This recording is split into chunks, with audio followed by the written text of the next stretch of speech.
43 years ago, tragedy struck without warning. A 12-year-old girl, 3 members of the same family, a mother who had just given birth to her first child, a single mother of 2, and a flight attendant, all perfectly healthy, died suddenly and mysteriously. 7 lives lost. No warning, no clear reason. The deaths shook the nation, shattering not only our trust, but our sense of safety in our own homes. These were not isolated incidences. They were part of what would become known as the Tylenol murders. The fallout was swift and massive, a nationwide recall of 31 million bottles of Tylenol, costing Johnson & Johnson's $100 million, which is the equivalent to $326 million in 2025. This case didn't just change the pharmaceutical industry, it changed the world. And the mystery behind it remains one of the most chilling, unsolved crimes in American history. Today, we examine the 7 deaths that shook our nation, a mystery that remains unsolved, and the consequences that still echo decades later. Johnson & Johnson's extra-strength Tylenol is the nation's best-selling pain reliever, commanding over 1/3 of the market.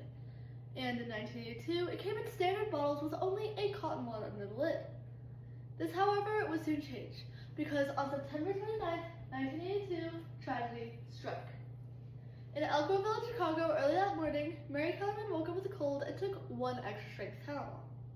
She then walked into the bathroom and moments later collapsed. An ambulance was called at 6:33 a.m., however, she could not be saved, and at 9:30 she was pronounced dead. Then, later that same day, it happened again.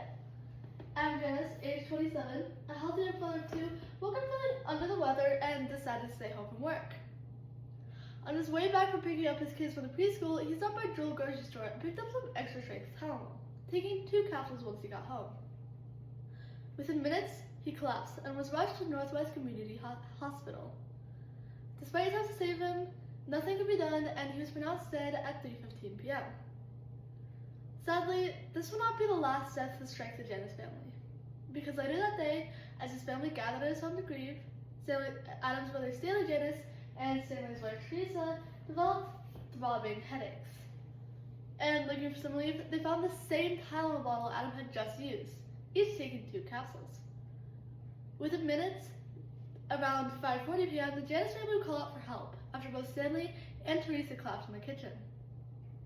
They rushed to the hospital, but despite attempts to save them, nothing could be done, and Stanley was pronounced dead at 8:15 p.m. Teresa fell into a coma, however, she died a few days later on October 1st.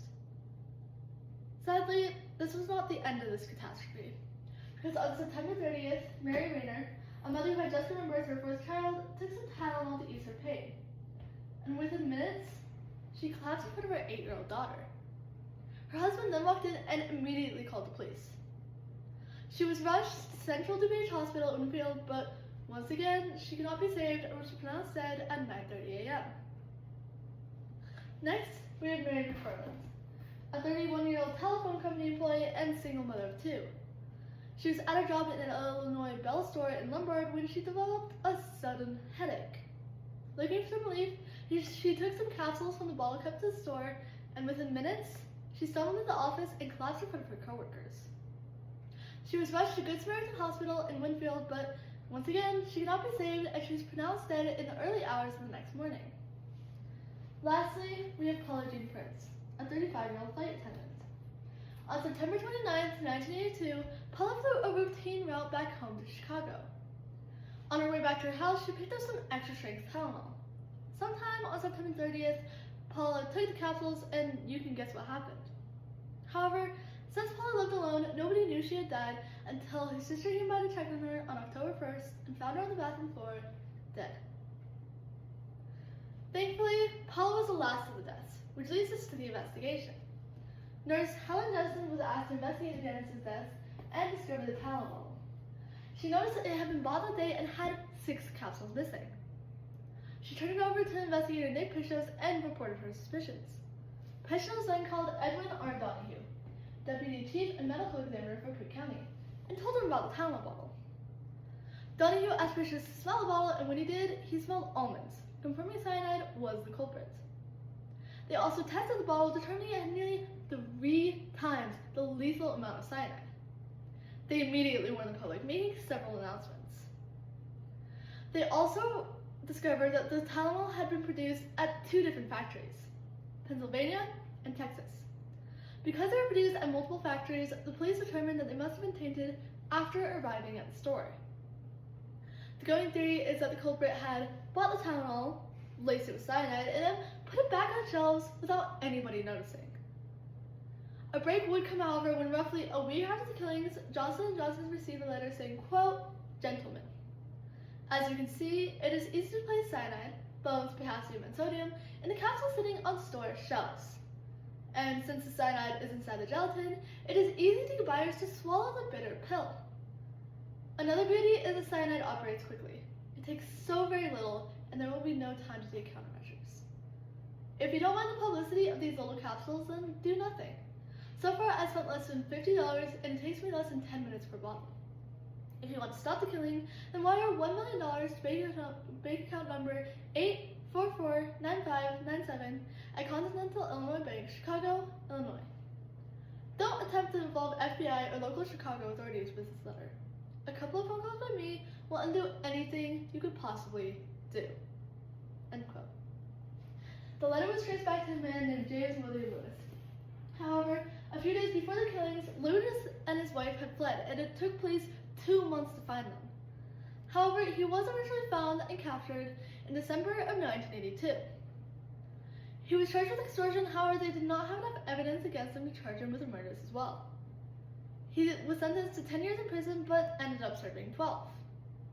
They also investigated a second man named Roger Arnold, a dock worker who told the police he possessed potassium cyanide.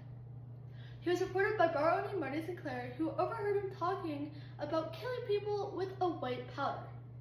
He was never convicted for the Tylenol killings. However, a couple years after the killings, he shot and killed a man named John Sancha and was sentenced to 30 years in prison. Unfortunately, nobody was ever charged for the actual murders, and 43 years later, the Tylenol poisonings remain unsolved. The effect of these unsolved killings is prominent in our everyday life. From fears of poison Halloween candy to the creation of protective wraps and protective seals, they are seen a lot in our day-to-day life. Arguably the most profound is the new creation of protective wraps and protective seals Johnson & Johnson came out with not long after the killings. They added an inner seal on the bottle's mouth, making it so in order to get the capsules, you must tear it open. Then, the bottle cap is also taped, which once again must be torn in order to reach the pills. Lastly, they added an outer box, which has its flaps glued shut, making it so in order to get the bottle, you must tear it open. These safety features make it virtually impossible to be able to lace the pills, then put them back on the shelves without it being very obvious. Moreover, they printed warnings on the outside of the box telling people to not use it if the seals have been broken. Packaging seals are one of those things you see in your everyday life and never think twice about. And sadly, very few people know that they were created because of the Tylenol murders.